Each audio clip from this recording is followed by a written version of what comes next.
Sebelum melanjutkan, jangan lupa subscribe dulu, terima kasih. Bab 491, tidak ada pria. Bukankah aku salah satunya? Di lantai atas, malam yang panas dan tak bisa tidur telah dimulai. Tubuh mereka saling melilit satu sama lain lagi dan lagi. Adapun para tetua di lantai bawah, mereka mengobrol riang hingga larut malam sebelum pulang. Dalam keluarga yang penuh kasih sayang, ketika bayi Mukiki dan Seng Xiao lahir, bagaimana mereka akan memanjakannya? Tetapi dengan situasi Xiaoqi saat ini, memiliki anak sepertinya terlalu dini baginya. Larut malam, di Lu Mansion. Lu Qianqian baru saja mandi dan bersiap untuk tidur. Namun, tiba-tiba, dia merasakan ada sesuatu yang bergerak di balik selimutnya. Dia terkejut dan segera menarik selimutnya. Di sana dia melihat seekor ular mamba hitam besar berbaring di tempat tidurnya. Dia memucat dan berteriak, "Ibu!" Mama Lu mendengar teriakannya dan bergegas ke kamarnya. Kemudian, dia melihat lebih banyak makanan ringan di meja rias. Dan Lu Qianqian terjebak di kamar mandi untuk saat ini. "Bu, ada ular." Mama Lu terkejut. Ia segera meminta pengawal untuk menyingkirkan camilan tersebut. Setelah mereka menangkap semua camilan yang mereka lihat, ia mengeluarkan Lu Qianqian dari kamar mandi. "Kamu baik-baik saja? Apakah kamu terluka?" Lu Qianqian menggelengkan kepalanya. Namun, wajahnya masih pucat. Memikirkan kembali apa yang baru saja dilihatnya, tubuhnya menggigil ketakutan. "Kita tidur di hotel malam ini dan biarkan mereka memeriksa dan membersihkan seluruh area.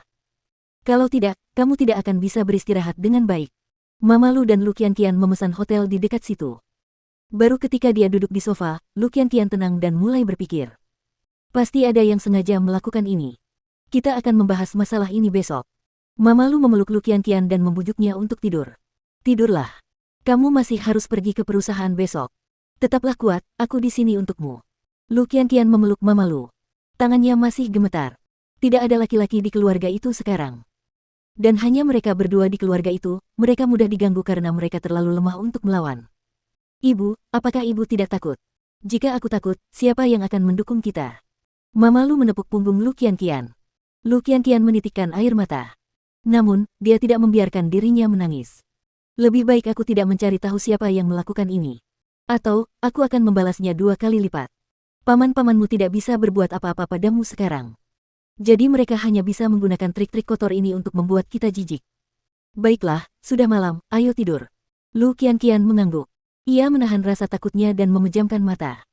Namun, di tengah malam, ia masih terbangun oleh mimpi buruknya. Ia tidak berani memberitahu ibunya. Ia takut kelemahannya terungkap. Jadi, ia pergi ke kamar mandi dan menangis dengan sedih. Sekarang, dia tidak punya orang lain untuk diandalkan, jadi dia mengirim pesan teks kepada Lin Muan. "Muan." Lin Muan telah menyetel nada dering khusus untuk nomor Lu Qianqian guna mengingatkan dirinya untuk membalas pesannya kapan saja ketika dia mengiriminya pesan. "Ada apa?" Lin Muan berbaring miring untuk menghalangi cahaya telepon. "Ibu saya dan saya menginap di hotel malam ini. Ada ular di rumah saya." Lin Muan langsung duduk tegak dari tempat tidur. "Apakah kamu digigit ular?" "Tidak, aku hanya takut dan ingin berbicara denganmu. Tahukah Anda siapa yang ada di balik ini?" "Aku hanya bisa menemukan cara untuk menyelidikinya besok," kata Lu Qianqian, "hanya karena tidak ada laki-laki di keluargaku, orang-orang menindas kami." "Tidak ada laki-laki. Bukankah aku laki-laki?" Lin Muan berkata cepat. "Tidur dulu. Aku akan membujukmu untuk tidur. Kamu masih harus pergi bekerja besok. Biarkan aku yang mengurus masalah ini." "Baiklah." Lu Qianqian sangat mempercayai Lin Muan. Adapun Lin Muan, semua yang dimilikinya sekarang adalah karena Seng Xiao. Namun, dia lebih suka bernegosiasi dengan Seng Xiao daripada menuruti keluarga Lin. Tampaknya hanya memiliki pengawal laki-laki di rumah tidaklah cukup. Jadi, keesokan paginya, seorang pengawal wanita datang menemui ibu dan anak perempuan keluarga Lu. Lu Qianqian mengerjapkan matanya karena bingung. Namun, pengawal wanita itu berkata, "Saya adalah pengawal profesional yang dilatih di luar negeri. Saya disewa untuk menjaga Nona Lu dan Nyonya Lu." Lu Qianqian terkejut. "Kau?" "Saya dipekerjakan oleh Song Teng. Saya telah mengetahui situasi Anda, Nona Lu. Di masa mendatang, saya akan bertanggung jawab untuk memastikan Anda bisa tidur nyenyak." Lu Qianqian kini mengerti.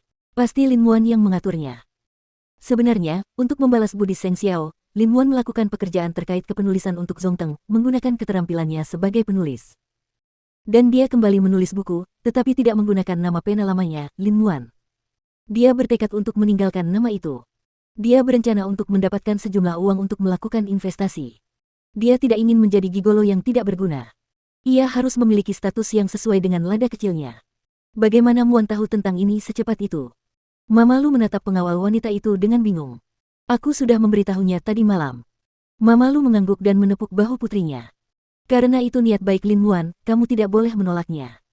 Dengan begitu, hanya dia yang akan merasa tenang di Akademi Kepolisian. Lu Qianqian tersenyum dan menjabat tangan pengawal itu. Aku akan mengandalkanmu di masa depan. Jangan bahas itu, Nona Lu. Kalau Anda setuju, bolehkah saya memeriksa keadaan sekitar Lu Mansion? Saya akan memasang beberapa peralatan yang akan memudahkan saya memantau keamanan mansion. Saya tidak akan mengganggu hidup Anda. Tapi, saya akan bisa menyingkirkan semua kemungkinan ancaman. Aku akan membantumu menyelesaikannya. Qianqian, kamu harus pergi bekerja sekarang. Pengawal laki-laki memang kuat. Namun, mereka kesulitan menjaga dua orang wanita karena perbedaan jenis kelamin. Misalnya, para pria tidak dapat masuk ke kamar tidur Lu Qianqian. Dengan pengawal wanita, masalah tersebut sekarang dapat dipecahkan. Namun, untuk memastikan keamanannya, Lu Qianqian sudah berpikir untuk menjual rumah tua milik keluarga Lu. Ia ingin pindah ke tempat lain yang memiliki fasilitas keamanan yang lebih canggih. Dia tidak ingin mengambil tindakan hanya setelah kejadian terjadi. Setelah itu, Lu Qianqian memasuki gedung Lu Holdings. Ia mengadakan pertemuan dengan wakil CEO di pagi hari. Namun sebelum ia dapat memasuki kantornya, ia bertemu dengan paman Lu yang termuda. Qianqian, sepertinya kamu kurang tidur. Berkatmu aku masih berdiri. Bagus, kalau begitu kekhawatiranku padamu tidak perlu. Tapi, apakah kau sudah mendengar berita bahwa kakek Lin jatuh sakit? Kurasa kau harus tahu karena hubunganmu dengan Tuan Muda Lin. Aku bahkan tidak tahu kau punya hubungan dengan keluarga Lin. Kau bahkan tahu kalau Pak Tua Lin sakit. Cucunya direnggut olehmu. Tentu saja, wajar saja jika kita, sebagai keluarga Lu, harus mengetahui situasi cucunya. Tidakkah kau berpikir begitu? Paman Lu tersenyum dan berjalan menjauh dari Lu Qianqian. Dia sengaja mempermalukan Lu Qianqian. Lu Qianqian tidak yakin apakah Pak Tua Lin benar-benar jatuh sakit, atau apakah ia berkolusi dengan paman Lu untuk menipu Lin Muan. Namun pamannya adalah orang yang sangat kejam. Dia sengaja mengganggunya. Seberapa besar keinginannya untuk menghentikannya menjabat?